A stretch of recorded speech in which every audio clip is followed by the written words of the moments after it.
नमस्कार, खबरों का पंचनामा देख रहे हैं आप। मैं हूं आपके साथ पूजा। हम लेकर आए हैं देश और दुनिया की 5 बड़ी खबरें, जिसपे चर्चा के लिए मेरे साथ स्टूडियो में मौजूद हैं कैपिटल टीवी के editor in chief doctor Manish Kumar. Doctor साहब, बहुत बहुत स्वागत है आपका। धन्यवाद। सबसे पहले नजर हेडलाइंस पर। पश्चिम बंगाल का महासंग्राम, दूसरे चरण की 142 सीटों पर कल मतदान। 2 लाख केंद्रीय बलों का कड़ा पहरा, चप्पे चप्पे पर निगरानी। वोटिंग से पहले बड़ी बीजेपी टीएमसी के बीच तनातनी। 50वें स्थापना दिवस पर पीएम मोदी ने सिक्किम को दी बड़ी सौगात। सिक्किम में 4000 करोड़ के प्रोजेक्ट्स का किया उद्घाटन और शिलान्यास। गैंगटॉक में युवाओं संग खेला फुटबॉल। कल सुबह काशी में लंबे रोड शो के बाद विश्वनाथ के दर्शन पूजन करेंगे पीएम मोदी। पंजाब में टूट सकते हैं आम आदमी पार्टी के विधायक, संगठन बचाने के लिए कल बुलाई गई बड़ी मीटिंग। सभी विधायकों को शामिल होने का आदेश। तो दिल्ली में जस्टिस वर्णकांता के खिलाफ सत्याग्रह शुरू। गुजरात के स्थानीय चुनाव में फिर लहराया भगवा। सभी 15 नगर निगम में बीजेपी की बड़ी जीत। कांग्रेस आम आदमी पार्टी को लगा बड़ा झटका। पुतिन संग मुलाकात के बाद फिर पाकिस्तान पहुंचे ईरान के विदेश मंत्री अब्बास अरागची। 48 घंटों में अरागची का इस्लामाबाद का तीसरा दौरा। ट्रंप के रुख पर सबकी नजर।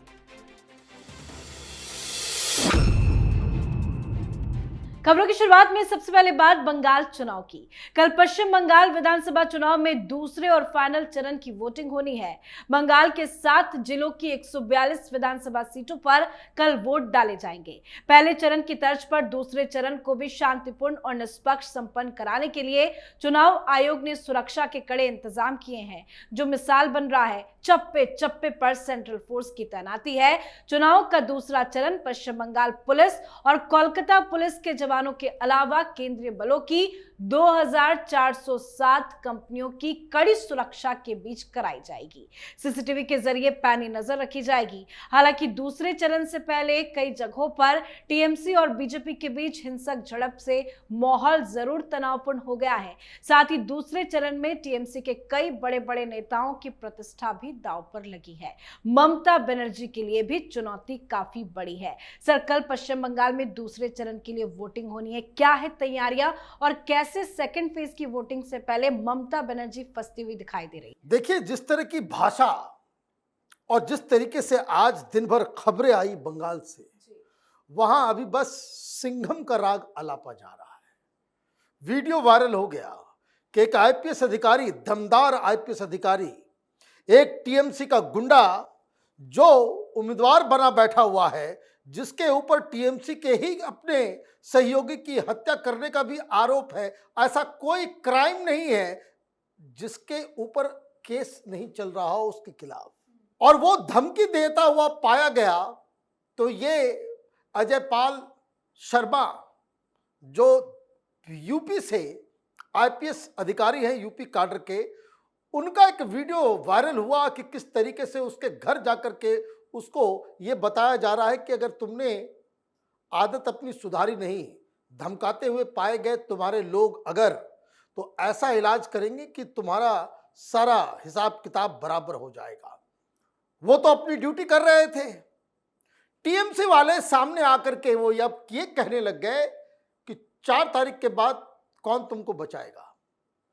जिस तरीके की भाषा अभिषेक बनर्जी ने इस्तेमाल किया कि कौन बाप तुमको बचाएगा 4 तारीख के बाद, तो ये तो मुझे लग रहा है कि बौखलाहट टीएमसी में ज्यादा है। चुनौती बहुत ही सिंपल है कि अगर पहले फेज की तरह कल भी शांतिपूर्वक लोग अपने अधिकार का इस्तेमाल कर पाए, बोगस वोटिंग नहीं हुआ, तो टीएमसी की नैया डूबेगी। ममता बनर्जी के लिए ये जो कल की जो वोटिंग है, ये करो या मरो की कहानी है। कल ही तय होगा बंगाल का भविष्य। क्या टीएमसी की गुंडागर्दी वहां जारी रहेगी या फिर वहां कुछ बदलाव होगा? समझने वाली बात इतनी सी है कि कल हिंसा होगी और इलेक्शन कमीशन पूरी तरीके से तैयार भी है, सेंट्रल फोर्सेस तैयार भी हैं, और जहां कहीं भी थोड़ी सी उल्टी पुल्टी खबर आएगी तो आप ये समझिए कि सैकड़ों की संख्या में रीपोलिंग का भी आदेश कल शाम तक आ जाएगा। बिल्कुल, तो कल बड़ा चुनावी दिन है। तो वहीं बात पीएम मोदी की करें तो बंगाल में जबरदस्त प्रचार के बाद पीएम मोदी 2 दिन के दौरे पर सिक्किम पहुंचे। पीएम मोदी सिक्किम के 50वें स्थापना दिवस के समापन समारोह में शामिल हुए। इसके साथ ही पीएम ने 4000 करोड़ रुपए से अधिक की विकास परियोजनाओं का उद्घाटन और शिलान्यास किया। पर सिक्किम में पीएम मोदी का एक अलग ही अंदाज नजर आया। दरअसल गैंगटॉक में पीएम ने बच्चों के साथ फुटबॉल खेलते हुए कुछ शानदार पल बिताए। साथ ही इस खास मौके की तस्वीरें पीएम ने अपने सोशल मीडिया पर शेयर भी की है, जिसमें वो बच्चों के साथ खेलते और बातचीत करते हुए दिखाई दे रहे हैं। सोशल मीडिया पर अब ये तस्वीरें काफी वायरल हो रही है। लोगों को पीएम मोदी का ये अंदाज काफी ज्यादा पसंद आ रहा है।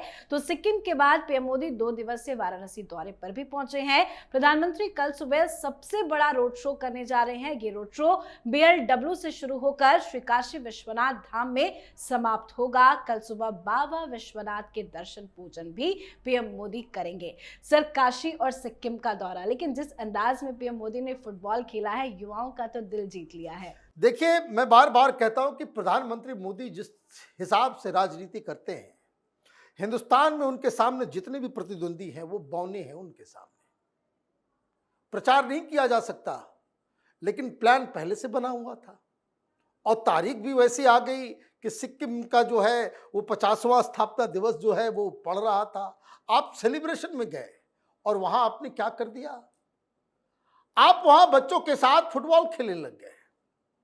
फुटबॉल कहां खेला जाता है? वो कौन सा राज्य है जहां गली गली चप्पे चप्पे हर मोहल्ले की अपनी टीम होती है? ये पश्चिम बंगाल है। आप देखिए कि कहीं पे निगाहें, कहीं पे निशाना। एक झाल मुड़ी खा लिया तो किस तरह से मिर्ची लग गई, उसका नाम ही झाल। बांग्ला में झाल का मतलब ये होता है मिर्ची, है ना, जो तीखा हो जाए। तो वो झाल मुड़ी का झाल जो है वो किस तरीके से लगा। अब आपने क्या किया, आपने फुटबॉल खेलकर वहां के युवाओं के दिलों को भी जीत लिया। मैसेजिंग जाता है, मैसेजिंग। क्योंकि आप देखिए कि खेलो इंडिया का कार्यक्रम पूरे देश भर में चल रहा है, पूरे देश भर में चल रहा है, बंगाल को छोड़ के। बंगाल में जो है वो केंद्र सरकार कुछ भी करेगा उसका वो अपोज करेंगे। लेकिन इससे भी बड़ी चीज आप पॉलिटिकली आप देखिए कि कल बंगाल के लोग वोट देने जाएंगे और प्रधानमंत्री क्या कर रहे होंगे, वो टेलीविजन पे चल रहा होगा लाइव। वो काशी विश्वनाथ में जो है वो पूजा अर्चना कर रहे होंगे, ये माथे पे तिलक बड़ा सा और हर जगह मैसेजिंग। ये खासियत होती है जो लीडर जमीन से उठ के वहां तक पहुंचता है। ये सारी कलाबाजी हिंदुस्तान के विपक्षी पार्टी के नेताओं को जरा सा भी नहीं आती है। जी, अब बात आम आदमी पार्टी की। आम आदमी पार्टी में जारी उथल पुथल के बीच केजरीवाल के सामने अब अस्तित्व का संकट गहरा गया है। पार्टी के 7 राज्यसभा सांसदों के इस्तीफे और बीजेपी में शामिल होने के बाद पार्टी नेतृत्व अब डैमेज कंट्रोल में जुट गई है। इस राजनीतिक भूचाल के बीच कल पंजाब में एक बड़ी मीटिंग मनीष सिसोदिया ने बुलाई है। जालंधर में पार्टी के सभी विधायकों को मीटिंग में शामिल होने का आदेश भेजा गया है। अब पार्टी के अंदर बगावत के बीच कल की मीटिंग काफी महत्वपूर्ण है। तो इधर दिल्ली में केजरीवाल का नया ड्रामा शुरू हो गया है। अरविंद केजरीवाल ने जस्टिस स्वर्णकांता के साथ विवाद को लेकर सत्याग्रह का रास्ता अपनाने का फैसला लिया। इसकी शुरुआत उन्होंने आज आप नेताओं के साथ दिल्ली के राजघाट पहुंचकर की है। सर, कल पंजाब में जो मीटिंग बुलाई गई है वो मीटिंग कितनी इंपॉर्टेंट मानी जा रही है? देखिए, इंपॉर्टेंट इसलिए भी है क्योंकि खबर ये आ रही है कि 40 से 45 विधायक जो आम आदमी पार्टी के हैं वो विद्रोह पे उतारू हैं।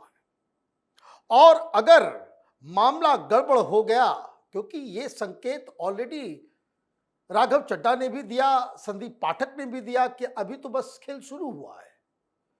आपने हमें जिस तरीके से जलील किया वो केजरीवाल को सीधे सीधे चुनौती है।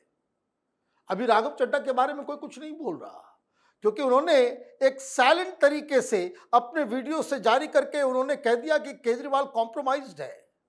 और ये कॉम्प्रोमाइज की कहानी अगर वो कहानी सुनाना शुरू कर दे तो केजरीवाल कहीं के नहीं रहेंगे। और सबसे बड़ी चीज, ये जो 7 के 7 इधर आए हैं, भारतीय जनता पार्टी में शामिल हुए हैं, उसमें तो 2 धनाढ्य उद्योगपति व्यक्ति हैं। उन्होंने ही कई सारे विधायकों को फंडिंग की थी चुनाव लड़ने के लिए।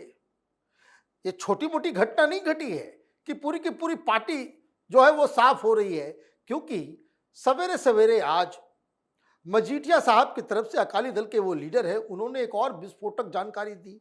उन्होंने कहा कि जो लोकसभा के अंदर 3 है, 2 और इधर आने वाले हैं भारतीय जनता पार्टी। मतलब राज्यसभा में भी आप गए, आप लोकसभा में भी आप गए, तो विद्रोह तो हो रहा है। विद्रोह के कारण क्या है?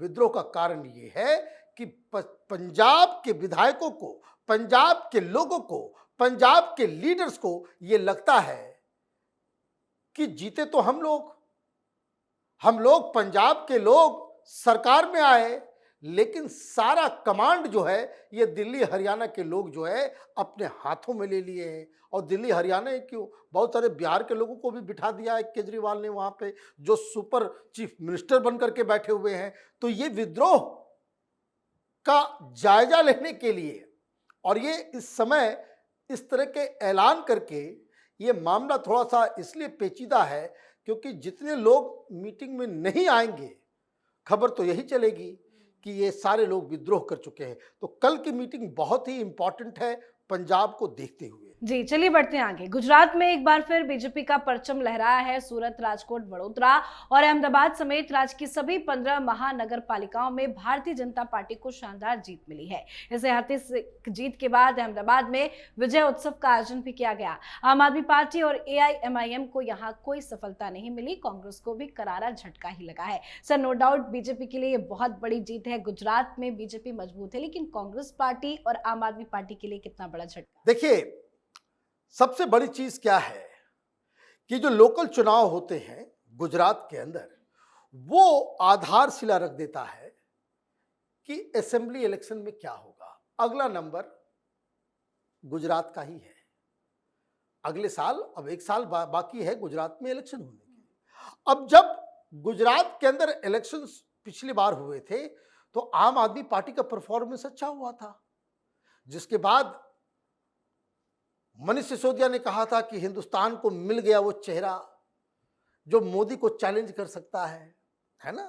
कुछ परफॉर्मेंस ठीक ठाक हो गया था, परसेंटेज ऑफ वोट जो है वो ज्यादा आ गया था। अब हालत ये है कि जहां सूरत नगर निगम के अंदर आप 27 सीट जीते थे, वहां 0 बटा सन्नाटा, आप नहीं जीत सके। क्या हुआ है? जनरल सेक्रेटरी आपका गुजरात का, उसने इस्तीफा दे दिया, वो भी अपनी सीट भी हार गया। मतलब आप जो तैयारी कर रहे थे कि गुजरात में जाएंगे, वो तो दिख नहीं रहा। और झटका राहुल गांधी को भी लगा। बड़े आंख तरेर तरेर के बॉलीवुड के डायलॉग की तरह अभी लोकसभा के अंदर ये जो चल रहा था भाषण, जो उन्होंने लंबा चौड़ा भाषण दिया, जो जादू दिखा रहे थे, तो बीच में उन्होंने कहा, बिल्कुल बीजेपी वाले अमित शाह को एकदम बिल्कुल आंखों में आंखें डाल के, कि गुजरात इस बार हम आपको हराने जा रहे हैं, लीजिए। यहां जो परफॉर्मेंस हुआ है उससे तो लग रहा है कि कांग्रेस पार्टी की जमानत जब्त होने वाली है। जी, अब बात आज की आखिरी खबर की। ईरान के विदेश मंत्री अब्बास अरागाची फिर पाकिस्तान पहुंच गए हैं। पिछले 48 घंटों में ये उनका इस्लामाबाद का तीसरा दौरा है। पाकिस्तान से वो रूस गए थे, जहां अरागाची ने राष्ट्रपति पुतिन से बातचीत की थी, और वहां से लौटने के बाद एक बार फिर वो पाकिस्तान पहुंच गए हैं। उनके इस ताबड़तोड़ दौरे को संघर्ष को समाप्त करने के लिए एक व्यापक कूटनीतिक प्रयास का हिस्सा के तौर पर देखा जा रहा है। सर, बार बार अरागाची पाकिस्तान के चक्कर क्यों काट रहे हैं? देखिए, पाकिस्तान के जरिए ही बातचीत हो सकती है। आप इस बात को समझिए कि ईरान के सुप्रीम लीडर को आपने मार दिया, उनके बेटे की भी मौत हो गई है क्योंकि वो सामने आए नहीं है। इजराइल कह रहा है कि खत्म है ये। तो आपके सुप्रीम लीडर को जिस दुश्मन ने मारा, आप आमने सामने बात करोगे, उधर दिक्कत हो जाएगी। ईरान की अपनी समस्या है, पॉलिटिकल लीडरशिप कुछ और कह रहा है, वहां IRGC, वहां की जो सेना है, वहां जो आर्मी है, वो कुछ और बहुत ही टफ स्टैंड लेकर के बैठी हुई है, क्योंकि वो लोग तो इस्लाम के लिए लड़ते हैं, उनको मौत से डर नहीं है। तो वो कह रहे हैं कि लड़ाई लड़ेंगे, दुश्मन जिसने हमें मारा हमारे सुप्रीम लीडर को जिसने मार दिया उससे क्या बात करनी है? तो लेकिन फिर भी बीच का रास्ता निकल रहा है। तो जब आप डायरेक्टली बात नहीं कर सकते, देखिए डोनाल्ड ट्रंप ने क्या कहा कि आवर लाइन्स आर ओपन, अगर वो बात करना चाहते हैं they can directly talk to us. लेकिन ये ईरान नहीं कर सकता, तो एक वाया मीडिया, एक हमको बिचौलिया चाहिए, दलाल के जरिए जो है वो कम्युनिकेशन हो रहा है, तो इसलिए पाकिस्तान। लेकिन पाकिस्तान के बारे में कल एक बड़ी खबर आई। ईरान के जो पार्लियामेंट है वहां की जो डिफेंस और इंटरनेशनल रिलेशन की जो पार्लियामेंट्री कमेटी है, उसका जो चीफ है एक सांसद, उसने कहा कि पाकिस्तान की कोई लोकस स्टैंडाई नहीं है कि वो मीडिएट कर सके। ये अमेरिका की दलाली कर रहा है, इसलिए हमें इनके ऊपर भरोसा नहीं है। अब मसला कहां आकर के फंस गया? आप चले गए रूस से मिलने गए, तो रूस ने तो ये नहीं कहा कि हम बातचीत करवाएंगे, या पुतिन ने नहीं कहा कि हम मध्यस्थता कराएंगे। फिर आप क्यों गए? आप इसलिए गए, you wanted air defence system, you wanted weapons, you wanted missiles. आप जो है युद्ध की तैयारी करने के लिए उधर गए, और बातचीत सिर्फ इसलिए हो रही है कि दोनों ही साइड अगले युद्ध के लिए वो तैयारी में लगे हुए हैं। मामला वहीं आकर के फंस गया है जो पहले दिन से फंसा हुआ है कि स्टेट ऑफ हॉर्मुज को आपको खोलना पड़ेगा, और डोनाल्ड ट्रंप ने कहा ये 400 केजी आपने इनरिच यूरेनियम जो आपने पैदा कर रखे हैं उसको हैंडओवर करना पड़ेगा। दोनों ही चीज़ों में ईरान बैकफुट पे है। अब ईरान की तरफ से सिग्नल दिया जा रहा है, हालांकि ओपनली आकर के कोई बोल नहीं रहा, लेकिन सिग्नल ये दिया जा रहा है कि न्यूक्लियर मटेरियल और हॉर्मुज को बाइफरकेट करो। अभी हॉर्मुज खोल देते हैं, यूरेनियम के ऊपर हम चर्चा करेंगे। डोनाल्ड ट्रंप ये अफोर्ड नहीं कर सकते। 60 दिन पूरा होने जा रहा है, डोनाल्ड ट्रंप को अब आगे युद्ध करनी है, तो उन्हें संसद के अंदर से इसकी स्वीकृति लेनी पड़ेगी, और ये बड़ा डिफिकल्ट होने जा रहा है। जी, बहुत बहुत धन्यवाद सर समझाने के लिए। धन्यवाद। तो खबरों का पंचनामा में आज के लिए फिलहाल इतना ही। देश विदेश की बाकी खबरों और उनके सटीक एनालिसिस के लिए देखते रहिए कैपिटल टीवी। हमें लाइक कीजिए, शेयर कीजिए और कैपिटल टीवी को सब्सक्राइब कीजिए। नमस्कार।